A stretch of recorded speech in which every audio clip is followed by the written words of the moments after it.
You alluded to it. You didn't say it with your chest, so I didn't know how seriously to take you. You guys didn't take me seriously. So now I'm taking you seriously, though, big dog. Would it be crazy for the Rams to trade Matthew Starford? Would it be crazy? At first, maybe I know something. You know, at first thought when I heard this, I said, "You're crazy." He took you to the playoffs the last 2 years. He brought you a Super Bowl, and then the more you think about it, the less crazy it gets for me. Okay. I could see them, the Rams, trying to sell high. You have a declining asset. Eventually, he's 37, 38, with a very high value right now. That's worth a lot. You could potentially, I'm not just throwing this out there, get a first or a second round pick for him. And you might not have to pay him $50 million a year, which I heard is what he wants. So, even though we view, or at least I view Matthew Starford as a top 5 quarterback, you got to think about it from the Rams side. And Sean McVay took Jared Goff. With Jared Goff led team to the Super Bowl. But he took him to the Super Bowl. So a lot of it has to do with that offense that they run. Like, we know Stafford's top 5 opinion. The only issue is, like, where does Stafford go? One, and then who do you bring in to replace him? Because we talked about the three quarterbacks. Is it Rodgers, which I think that Rodgers wants to go play the Rams.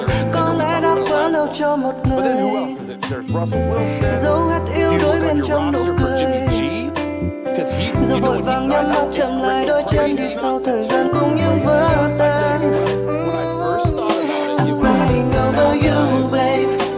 got some information. I'm gliding over you, babe. This is the problem. Like, Khi anh chẳng thể giữ mãi những cảm xúc vô tình bấy lâu. I'm gliding over you, chờ bao đêm tối bên những thứ xa xôi. I'm gliding over you, babe. I'm gliding over you, babe. Che đi một màu trắng xóa lăn dài xuống nơi gò má này. I'm gliding over you, chờ bao đêm tối bên những thứ xa xôi. I'm gliding over you. Thấy anh khóc đâu có nghĩa là nước mắt anh không rơi đâu, chỉ là không muốn em biết anh yếu đuối. Nhưng em đừng để tâm nhé, anh không sao đâu. Và giờ trên mắt anh lại là những giọt lệ yêu em. Anh đã quên mất anh từng mạnh mẽ, đừng xa anh để cho nỗi nhớ làm nhòa đi hết bức tranh anh từng vẽ. Vẫn đó màu mắt sáng còn ít bình yên, váy trắng và không tinh khiết, nhưng con tim em đã lạnh hơn nhiều lắm. Tình yêu anh vẫn chưa đủ để sưởi ấm cho con tim đã trải qua quá nhiều nỗi đau. Anh biết trước em cần nhiều hơn thế, anh biết trước. Anh đâu muốn nước mắt anh rơi đâu, anh đâu muốn hai đứa hai nơi đâu. Vì vậy anh ghét con người yếu đuối trong anh, nhưng bên em ranh giới đó rất mong manh. Em cho anh cười, cho anh khóc, thay đổi anh trong phút chốc, cho anh buồn, cho anh vui, đưa anh qua từng cung bậc của cảm xúc em. Và khi đi đến nơi nỗi đau em buông tay anh, nơi đây chân là bước em. You don't know every night I'm crying over you, babe. I'm crying over you, babe.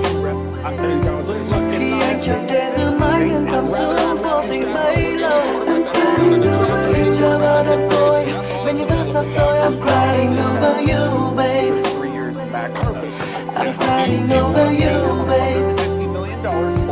Che đi một màu trắng xóa lăn dài xuống nơi gò má này. I'm crying over you, chờ bao đêm tối bên những thứ xa xôi. I'm crying over. Anh không biết trước khi cơn mưa đến, mưa vô tình tít tai tít thành rơi, để đôi vai nâng tận cùng quên hết lạnh lùng.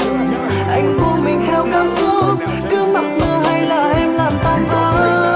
Baby alright, I'm alright, I'm alright, can you feel that?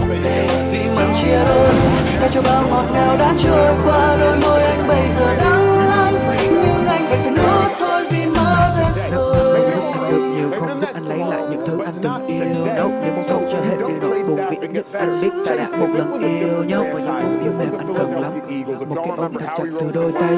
Những lúc thì vọng anh không lắm, giọng em nói hey are you okay. Em giờ nơi đây tối lắm, em giờ tim em rối lắm. Anh có cười nhưng nước mắt vẫn cứ tuôn thôi, làm đôi tay anh có lúc như muốn buông xuôi tất cả. Nhưng anh nhớ rằng em từng nói là chỉ cần một người giữ thì ta vẫn còn hy vọng. Bây giờ hy vọng của anh đang nơi đâu? Baby don't you know I'm crying over you, babe. I'm crying over you. I'm crying over you, babe. I'm crying over you, babe. Anh chẳng thể giữ mãi những cảm xúc vô tình vẫy lâu. I'm crying over you, babe. I'm crying over you, babe. má này. Vì ngày đó anh chưa bao giờ muốn em nhìn. I'm crying over, crying over, crying over, crying over, crying over.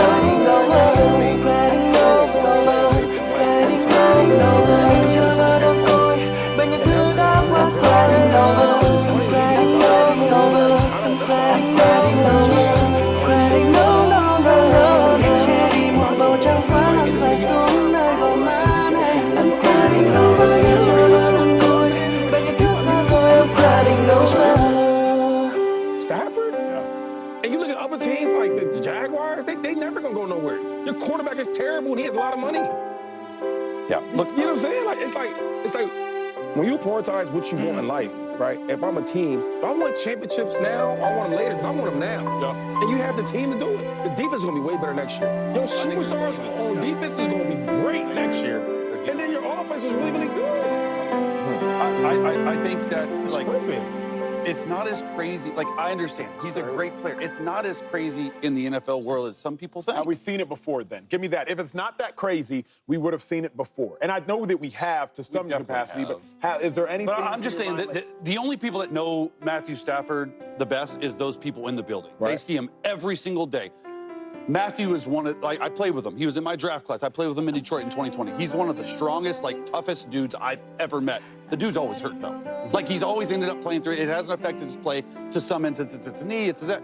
Maybe they're seeing some. I'm not saying this. Like, personally, I would love Stafford to stay in LA because I think they're going to be great with a really young roster.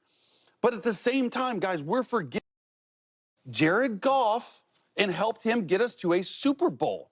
When Jared Goff, we didn't know if he was really like that. But that team was You know, that team was pretty I good, agree, though, but bro. I believe they're so young. But how about this, though? Saving the money, building, getting some picks. Maybe it's universal stuff. Maybe they're not as far away as some people think. I agree with you 1,000%. I do not think they get better right away.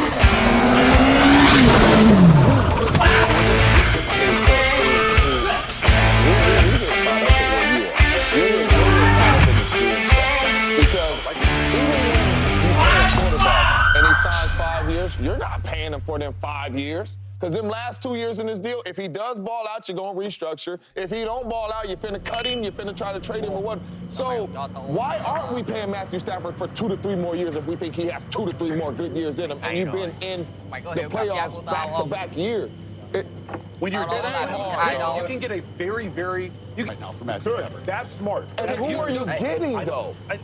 Forget about that for a second, Jay. Just you could get a king's ransom for it. Do you want to say in 3 years we don't have another Super Bowl and we paid a guy that was aging $150 million, or do you want to stockpile some picks, try to figure out a guy that can play well in Sean McVay's system, and go on? Look, I agree. I tend to think more personally, I would keep him. So I'm just saying there are people out there that believe this could be the way they go. So, Mr. G, you know this year was supposed to be a rebuilding year for these guys, right? They still Aaron Donald, you know, one of my good friends.